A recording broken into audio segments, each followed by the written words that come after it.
Instagram. Hey, YouTube. We're live. We're live.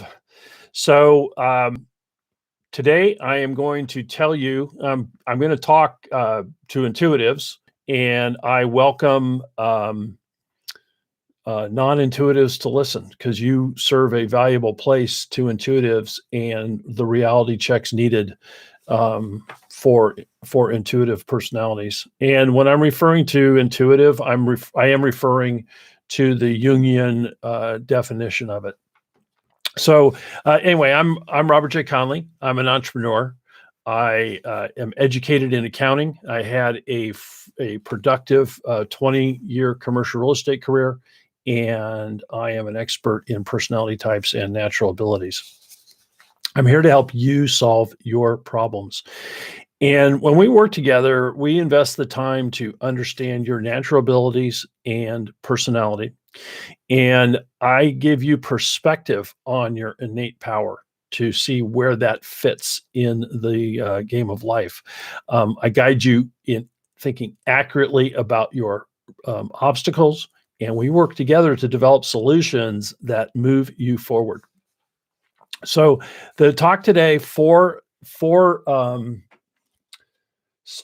I'd look at my notes. 4 questions that intuitives need to ask themselves um, when having an intuitive moment, the intuitive leap, so to speak. And number 1, the question is to ask yourself, am I thinking accurately about this situation? So intuition is that connecting dots, and it can be in different ways that you connect dots, but in essence, it's seeing big picture. It's seeing where something fits into the big picture, and it is possibly taking two separate things. For example, a lawnmower engine and skis, and coming up with a solution called a snowmobile. So that's kind of an intuitive leap that someone took to come up with a snowmobile. And then what needs to happen if someone has that intuitive leap is to think carefully about whether or not that is a viable intuition. And so in that case, thinking accurately would be a function of engineering and seeing if it all works together, and seeing if, for example, okay, now we need to figure out how to propel this thing. Oh, tracks. Okay. So that is how you triangulate intuition that's one of the ways that you triangulate intuition to make sure that it's of use and not just an enjoyable exercise in connecting some dots. So the the next item is related, and I may have just said it actually. Oh, no, I didn't. Okay, so the first part is thinking accurately and making sure that it's viable and it works. The second thing is it effective? Does it provide a solution to someone? Again, there are there's why so many inventions fail, is because the inventor is infatuated with the idea, loves the intuitive leap. And for those of you who aren't intuitive, intuitives, we get naturally high from using our intuition.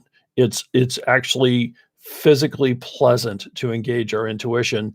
And for those who are not intuitive, sometimes it's physically miserable to be subjected to to an intuitive. Anyway, so number 2 is it a effective solution to a problem? Is it something that people want? And this is one of the most critical steps in commercial viability of something that is the result of an intuitive leap. And then the next one is more of a subjective issue, but it is a question that needs to be asked. Is it consistent with my core values? Is it something that is authentic to what I believe? So, in the case of someone who maybe made that same intuitive leap, but came up with something other than snowmobile, weapon of destruction or something, that they would need to be asking that question. And that's, again, something that is uh, is a personal thing, and it's about values, and but it's an important thing, because if it's not in alignment with your own values, your ability to sustain the action and to bring something to market and make it commercially viable is going to be impaired. You will be draining energy from yourself if that in fact is not true. And then the last factor is it in sync? Is it harmonious with the community at large? Is this, and this is different from effectiveness, because something can be effective, but it can still be disruptive. Disruptive is not the right word, but it can be contrary to the values of the community at large. So that fourth counterbalance to intuition is the question of, where does this fit in the world? Does this create a more civil environment? Does it, is it a solution that would be pleasing to the community? So when engaging your intuition, it is the difference maker in the game of life. Einstein's work, that was all intuition. Jung's work, that was all intuition. So the power of intuition is to change the world. Uh, and then that power needs to be taken and focused through those four lenses to then bring it to a positive solution and a productive solution for yourself and for society. So that's what I've got today. I'm Robert J. Conley, and I am here to help you solve your problems. See you next time.